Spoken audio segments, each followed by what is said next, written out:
Guys. तो C4 cycle हो गया, निपट चुका है। अब हम स्टार्ट कर रहे हैं C2 साइकिल। तो C2 साइकिल के भी बहुत सारे नाम हैं। C2 साइकिल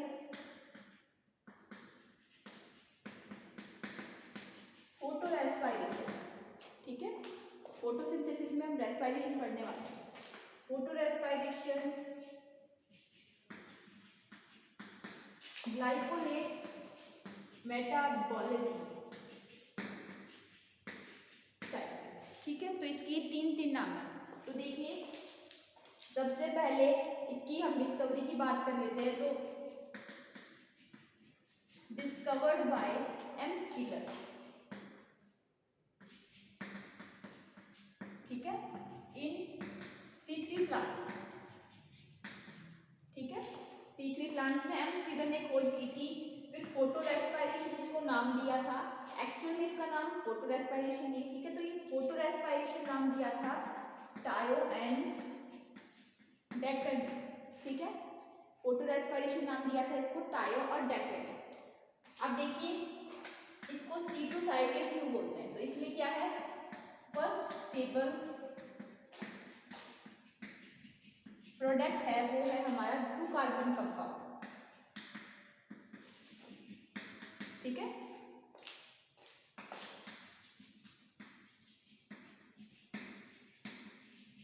फास्फोग्लाइकोलिक एसिड, इसलिए इसको क्या है C2 साइकिल नाम दिया गया। नेक्स्ट आता है फोटो रेस्पायरेशन नाम क्यों मिला। तो फोटो रेस्पायरेशन नाम दिया टॉय और डेकर ने।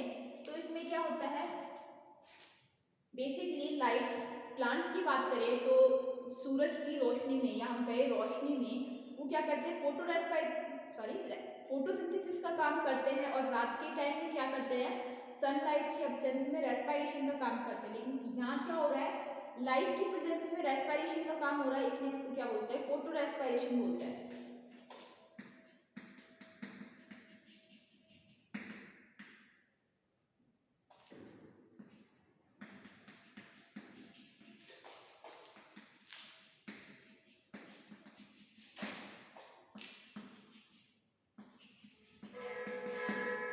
तो क्या है, सनलाइट की प्रेजेंस में यहाँ क्या है, हमारा रेस्पायरेशन की प्रोसेस कंडक्ट हो रही है या प्रोसीड हो रही है,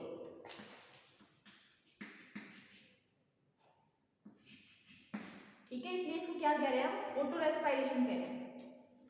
नेक्स्ट हम बात लें ग्लाइकोलेट मेटाबॉलिज्म। तो इसमें क्या है, बहुत सारे प्रोडक्ट ग्लाइकोलेट से रिलेटेड ही बनते हैं, जैसे ग्लाइकोलिक एसिड, फास्फोग्लाइकोलिक एसिड, ग्लाइकोलेट, ग्लाइकोऑक्सिलेट, ऐसे क्या है हमारे जितने भी इसमें बनते हैं प्रोडक्ट वो ग्लाइकोलिक एसिड से रिलेटेड होते हैं, इसलिए इसको ग्लाइकोलेट मेटाबॉलिज्म साइकिल कहते हैं। नेक्स्ट हम बात करें तो हमारे जितनी भी अभी तक जितनी भी साइकिल है वो क्लोरोप्लास्ट में हो रही थी, लेकिन जो हमारी फोटो रेस्पायरेशन होती है वो क्लोरोप्लास्ट में नहीं होती है, ये होती है 3 अलग अलग जगह पर, या हम कहें 3 डिफरेंट सेल ऑर्गेनिल्स में ये क्या होती है, ये प्रोसीड होती है या ये चलती है, जिसमें हमारे पेरोक्सिसोम, क्लोरोप्लास्ट और माइटोकॉन्ड्रिया, ये 3 सेल ऑर्गेनल्स हैं जिसमें क्या है हमारे ये जो C2 साइकिल है ये चलता है। तो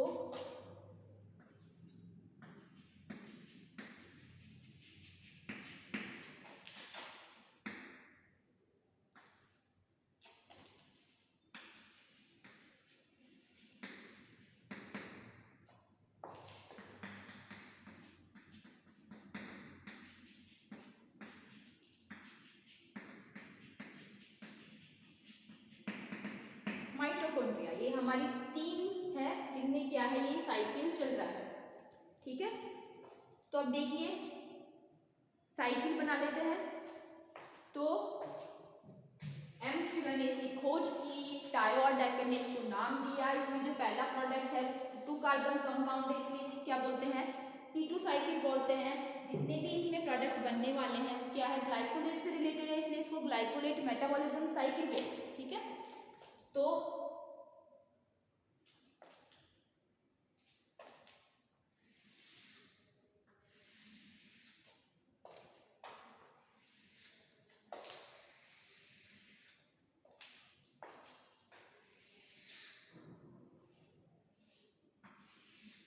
देखते जाइए थोड़ा सा अगल बगल टाइप का साइकिल है, क्योंकि तीन सेल ऑर्गेनल्स में कंडक्ट हो रहा है तो यहाँ पर हमें तीन ही सेल ऑर्गेनल्स बनाने पड़ेंगे ना।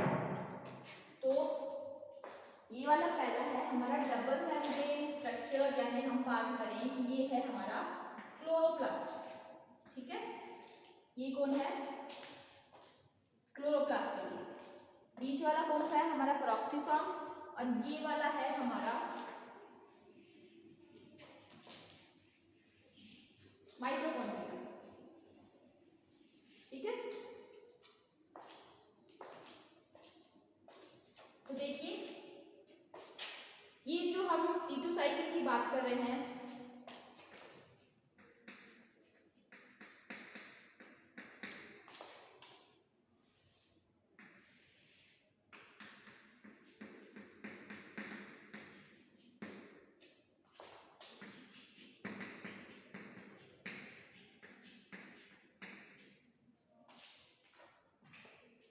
तो वो हमारा क्लोरोप्लास्ट, पेरोक्सिसोम और माइटोकॉन्ड्रिया। अब देखिए ये जो है, पहली बात ये जो फोटो रेस्पिरेशन है तो ये रेस्पिरेशन ये, लेकिन ये होता है हमारा फोटोसिंथेसिस से रिलेटेड। जब हम C3 साइकिल पढ़ रहे थे तो आपने एंजाइम का नाम पढ़ा था रुबिस्को, जो कि क्या है C3 साइकिल का मेन एंजाइम होता है। इसमें क्या होती है, इसकी ड्यूअल प्रॉपर्टी होती है रुबिस्को एंजाइम की। जब CO2 ज़्यादा होती है तो ये CO2 की कंसंट्रेशन ज़्यादा होगी तो ये क्या करेगा, फोटोसिंथेसिस का काम कर देता है। जब क्या होती है, ऑक्सीजन की कंसंट्रेशन ज़्यादा होती है तो ये क्या कर देता है, हमारे रेस्पिरेशन का काम स्टार्ट कर देता है। ठीक है, तो ये क्या है, ये जो फोटो रेस्पिरेशन वाला पूरा साइकिल है, इतना बड़ा वाला साइकिल है, वो क्या है, किसके कारण होता है, ये हमारे रुबिस्को एंजाइम के कारण होता है। जब ऑक्सीजन की ज़्यादा बढ़ जाती है तो ये कार्बोक्सिलेशन छोड़ के ऑक्सीडेशन स्टार्ट कर देता है। ठीक, तो अब हम बना लेते हैं अपना।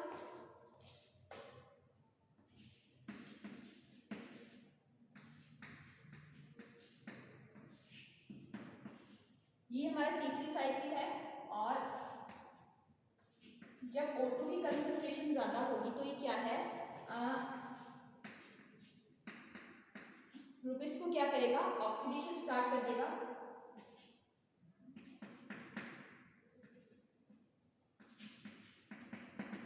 ठीक है, तो यहाँ देखिए हमारा फर्स्ट स्टेबल प्रोडक्ट की बात करें तो वो होता है हमारा फास्फोग्लाइकोलिक एसिड। तो ये बना लेगा हमारा फास्फो ग्लाइकोलिक एसिड बन गया। अब क्या होगा, इससे फास्फो या हम कहें H3PO4 निकल जाएगा और ये बन जाएगा ग्लाइकोलिक एसिड। ठीक है, यहाँ बन गया ये ग्लाइकोलिक एसिड।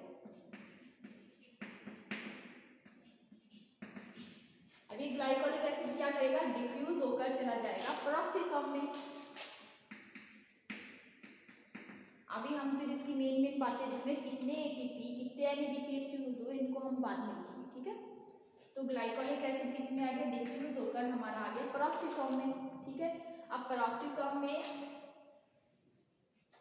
देखिए क्या हुआ, पहले हमारे क्या है, रुबिस्को जब ऑक्सीजन बढ़ गई तो हमारे रुबिस्को ने कार्बोक्सिलेशन छोड़कर ऑक्सीडेशन स्टार्ट कर दिया और बन गया हमारा फास्फोग्लाइकोलिक एसिड। अभी ग्लाइकोलिक एसिड क्या हुआ, फास्फेट निकल गया तो हमारा क्या बन गया, glycolic acid. Glycolic acid diffuse होकर हमारे किसमें आ गया, पेरोक्सिसोम में। यहाँ ये क्या करेगा, ग्लाइऑक्सिलिक एसिड का फॉर्मेशन करेगा। ठीक है, यहाँ ये क्या करेगा, ग्लाइऑक्सिलिक एसिड का फॉर्मेशन करेगा।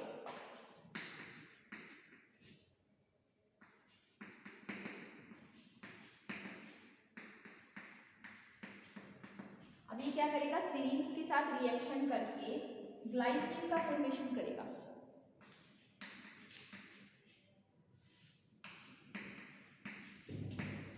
ठीक है, तो इसने क्या किया, ग्लाइसिन का फॉर्मेशन कर दिया है।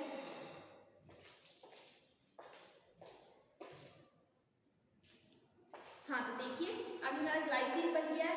अभी ग्लाइसिन पेरोक्सिसोम से डिफ्यूज होकर कहाँ चला जाएगा, हमारे माइटोकॉन्ड्रिया में। ठीक है, माइटोकॉन्ड्रिया में चला गया। अभी ग्लाइसिन क्या करेगा, माइटोकॉन्ड्रिया में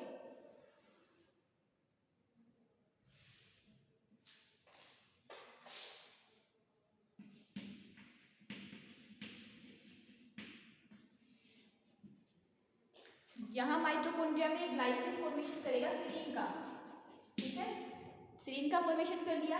अभी सीरीन वापस से आ जाएगा हमारा पेरोक्सिसोम में।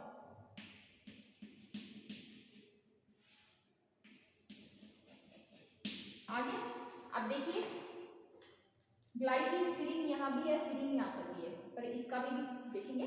तो यहाँ पर क्या देखो, ग्लाइसिन कहाँ गया हमारा माइटोकॉन्ड्रिया में, माइटोकॉन्ड्रिया में जाने के बाद ग्लाइसिन किसमें कन्वर्ट हो गया, सीरीन में। अभी सीरीन है वापस हमारा आ जाएगा हमारा पेरोक्सिसोम में। अब यहाँ ये सीरीन किसका फॉर्मेशन करेगा, हाइड्रोक्सी पाइरुवेट का।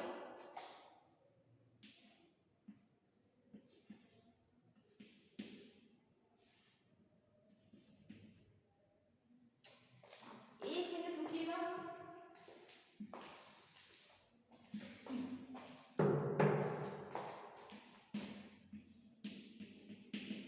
सीरीन से बन जाएगा हमारा हाइड्रोक्सी पाइरुवेट। अब ये हाइड्रोक्सी पाइरुवेट किसमें कन्वर्ट हो जाएगा, हमारा पाइरुवेट में, सॉरी हाइड्रोक्सी पाइरुवेट हमारा ग्लिसरेट में कन्वर्ट हो जाएगा, जो कि वापस से डिफ्यूज होकर आ जाएगा हमारा क्लोरोप्लास्ट में।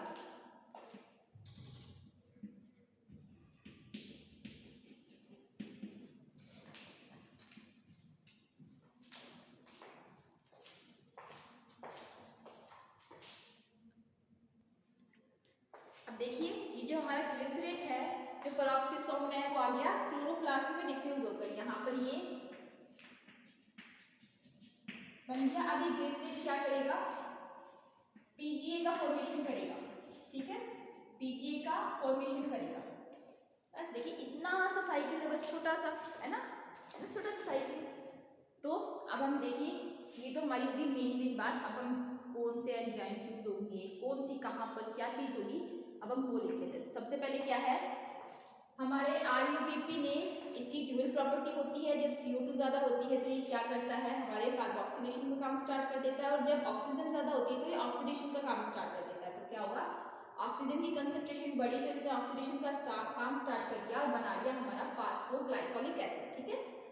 अब ये देखिए फास्फोग्लाइकोलिक एसिड से बन रहा है हमारा ग्लाइकोलिक एसिड। तो यहाँ पर क्या है, H2 मॉलिक्यूल जुड़ेगा और H3PO4, ठीक है, H3PO4 को लेकर निकल जाएगा और बन गया हमारा ग्लाइकोलिक एसिड, ठीक है।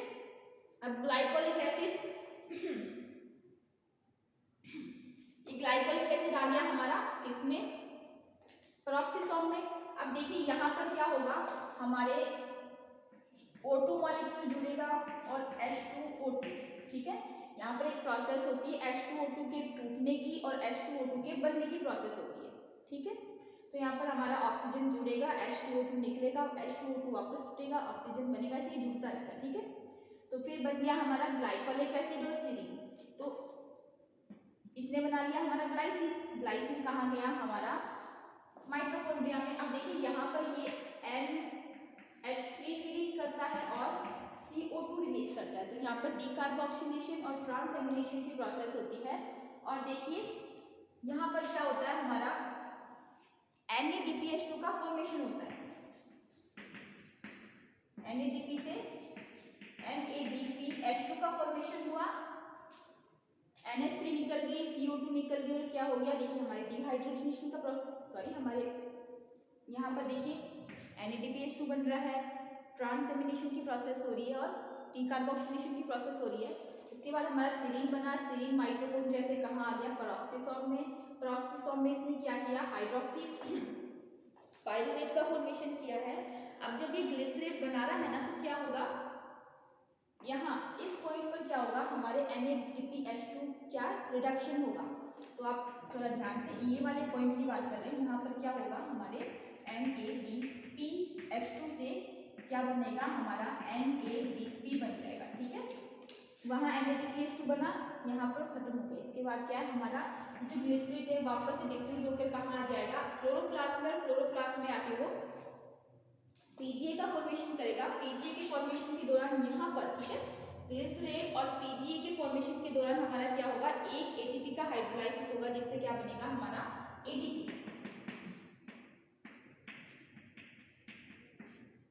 ठीक है। ये हो गया। तो ये हमारा छोटा सा साइकिल C2 साइकिल। आप इसको एक बार नोट कीजिए, अच्छी तरह से बनाइएगा, साफ साफ सुंदर सुंदर। तो एक बार इसको वापस से अच्छी तरीके से देख लीजिए। हमारे C2 साइकिल फोटो रेस्पिरेशन मतलब लाइट के प्रेजेंस में रेस्पिरेशन की प्रोसेस हो रही है, जिसमें क्या होता है, हमारा मेन एंजाइम होता है रुबिस्को। क्योंकि रुबिस्को क्या होता है, रुबिस्को में ड्यूअल प्रॉपर्टी होती है, जब CO2 ज्यादा होती है कार्बोक्सिलेशन कर लेता है, ऑक्सीजन ज्यादा होती है तो ऑक्सीडेशन कर लेता है। तो यहाँ पर क्या होगा, हमारी जब CO2 की कंसेंट्रेशन बढ़ेगी तो हमारा रुबिस्को एंजाइम है CO2 फिक्सेशन को छोड़कर रेस्पिरेशन का काम करने लग जाएगा लाइट की प्रेजेंस में। तो देखिए हमारे क्या है, रुबिस्को ऑक्सीडेशन कर रहा है, फास्फोग्लाइकोलिक एसिड बना रहा है। ये 2 कार्बन कंपाउंड है, इसलिए इसको क्या बोल रहे हैं, C2 साइकिल बोल रहे हैं। अब क्या है, यहाँ पर फास्फोग्लाइकोलिक एसिड से हमारे ग्लाइकोलिक एसिड बनेगा, H2O जुड़ेगा, PO4 या हम कहें फॉस्फेट के मॉलिक्यूल्स को लेकर निकल जाएगा, बन गया हमारा glycolic acid. Glycolic acid diffuse होकर कहाँ पहुंच रहा है, हमारे क्लोरोप्लास्ट में, जहाँ क्या कर रहा है, यहाँ पर H2O2 के बनने और टूटने की प्रोसेस से क्या बन रहा है, हमारा ग्लाइकोलिक एसिड बन रहा है। ग्लाइकोलिक एसिड सीरीन से रिएक्शन करके हमारे ग्लाइसिन का फॉर्मेशन करता है। ग्लाइसिन एक एमिनो एसिड है जो कि डिफ्यूज होकर हमारे माइटोकॉन्ड्रिया में चला जाता है। ठीक है, अब यहाँ देखिए ग्लाइसिन ने क्या है, एक NADPH2 का फॉर्मेशन किया, ट्रांसएमिनेशन और डीकार्बोक्सिलेशन की प्रोसेस हुई, उसके बाद क्या है, सीरीन का फॉर्मेशन हुआ। सीरीन क्या है, डिफ्यूज होकर वापस पेरोक्सिसोम में आ गया, जहाँ पर क्या है, अब देखिए यहाँ पर भी सीरीन है, यहाँ पर भी सीरीन, तो कई बार इतना सा साइकिल बन जाता है। ये आगे जो माइटोकॉन्ड्रिया वाली फेज उसको नहीं आती, तो सीरीन बन गया। सीरीन ने क्या किया, हाइड्रोक्सी पाइरुवेट का फॉर्मेशन किया। अब इस पॉइंट पर हमारे क्या है, NADPH2 का रिडक्शन हो रहा है, जिससे ग्लिसरेट बन रहा है। ग्लिसरेट हमारे क्लोरोप्लास्ट में वापस चला गया, जहां पर उसने एक ATP का यूज करते हुए PGA का फॉर्मेशन कर लिया। तो ये है हमारा C2 साइकिल। अब देखिए हमारी 3 साइड हो गई क्लोरोप्लास्ट, ठीक है। अब ये देखिए स्ट्रोमा पार्ट में हो रहा है, क्लोरोप्लास्ट के स्ट्रोमा पार्ट में हो रहा है, क्योंकि हमारी डार्क रिएक्शन है, स्ट्रोमा पार्ट में होता है। तो जहाँ पर डार्क रिएक्शन होगी वहीं पे डार्क रिएक्शन से रिलेटेड एंजाइम होगी, जैसे रुबिस्को। तो ये है हमारे स्ट्रोमा पार्ट में हो रहा है। तो ये होगी हमारी C2 साइकिल, जिसमें हमारे क्लोरोप्लास्ट, पेरोक्सिसोम, माइटोकॉन्ड्रिया 3 है हमारी साइट है रिएक्शन हमारे साइकिल के चरण।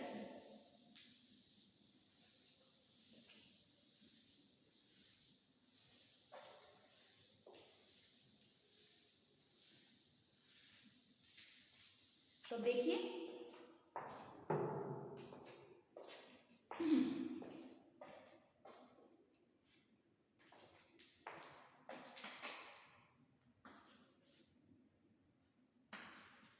हम रिएक्शन बाय रिएक्शन लिख लेते हैं, साइड के हिसाब से नहीं लिखेंगे, ठीक है। तो फर्स्ट क्या है,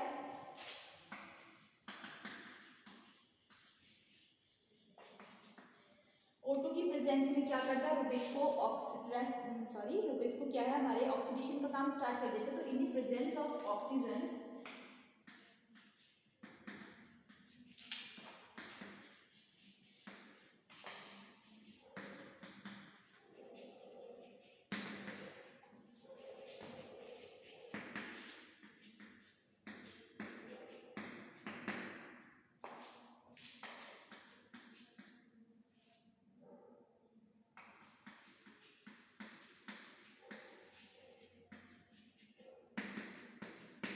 फास्फोग्लाइकोलिक एसिड में कन्वर्ट कर दिया। तो ये हो गया हमारा RUBP, ऑक्सीजन प्रेजेंस है, और क्या है, रुबिस्को ऑक्सीडेशन कर रहा है, ठीक है। तो ये कन्वर्ट हो गया फास्फो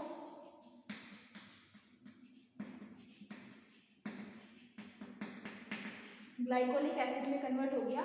इसके बाद ये फास्फोग्लाइकोलिक एसिड किसमें, H2O जुड़ेगा, H3PO4 लेके निकल जाएगा, ठीक है। ये कन्वर्ट हो गया हमारा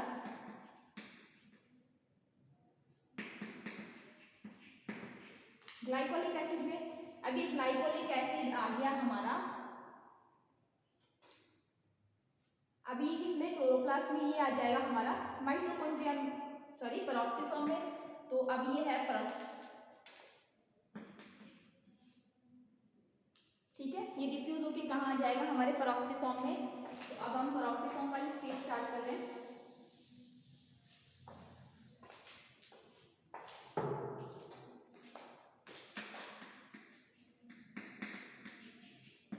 पेरोक्सिसोम में है, कौन है हमारा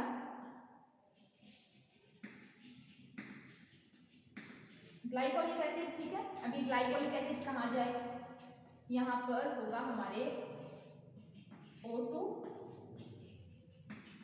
H2O। ठीक है, ये दोनों क्या है बनती बिगड़ती रहेंगी, या फिर हम कहें H2O2 का फॉर्मेशन भी होगा और H2 को H2 और O2 में डिवाइड भी होंगे। ठीक है, यहाँ पर हमारे ये जो ग्लाइऑक्सिलिक एसिड सॉरी ग्लाइकोलिक एसिड है किस में कन्वर्ट हो जाएगा, ग्लाइऑक्सिलिक एसिड।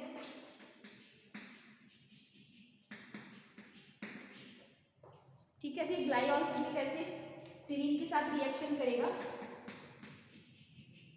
और बना देगा ग्लाइसिन। ये ग्लाइसिन कहाँ चला जाएगा, माइटोकॉन्ड्रिया में। माइटोकॉन्ड्रिया में जाके क्या करेगा, ये सीरीन में कन्वर्ट हो जाएगा और यहाँ पर क्या है हमारे NADPH2 का फॉर्मेशन हो जाएगा। ठीक है, और निकल जाएगी हमारी NH3CO2। ठीक है, तो यहाँ पर हमारे एंजाइम के नाम, इस पॉइंट में हमारे एंजाइम के नाम क्या आएंगे,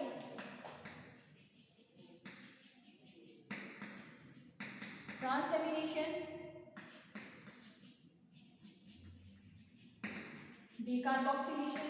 ठीक है, ये हमारे किसके नाम आ जाएंगे, यहाँ पर एंजाइम्स के नाम आ जाएंगे। सॉरी, हमारी यहाँ पर प्रोसेस होगी ट्रांसएमिनेशन की और डीकार्बोक्सिलेशन की, और एंजाइम आ जाएंगे ट्रांसएमिनेज और डीकार्बोक्सिलेज, दो एंजाइम आ जाएंगे। अभी सीरीन क्या है वापस से डिफ्यूज होकर पेरोक्सिसोम में आ जाएगा। पेरोक्सिसोम में क्या बनाएगा, हाइड्रोक्सी पाइरुवेट।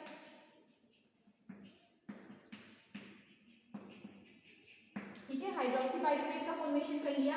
अब ये हाइड्रोक्सी पाइरुवेट किसका, रिडक्टेज एंजाइम की प्रेजेंस में NADPH2 से NADP का फॉर्मेशन कर लेगा। रिडक्टेज एंजाइम आ गया, यहाँ हमारा क्या बन जाएगा, ग्लिसरेट का फॉर्मेशन होगा।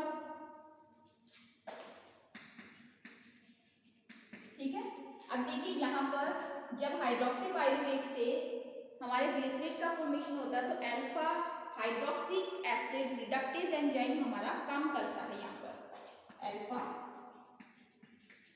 हाइड्रोक्सी एसिड रिडक्टेज एंजाइम हमारा यहाँ काम करता है। अब ये ग्लिसरेट किसका फॉर्मेशन करेगा, ये जाएगा क्लोरोप्लास्ट में और क्लोरोप्लास्ट में जाके पीजीए का फॉर्मेशन कर लेगा।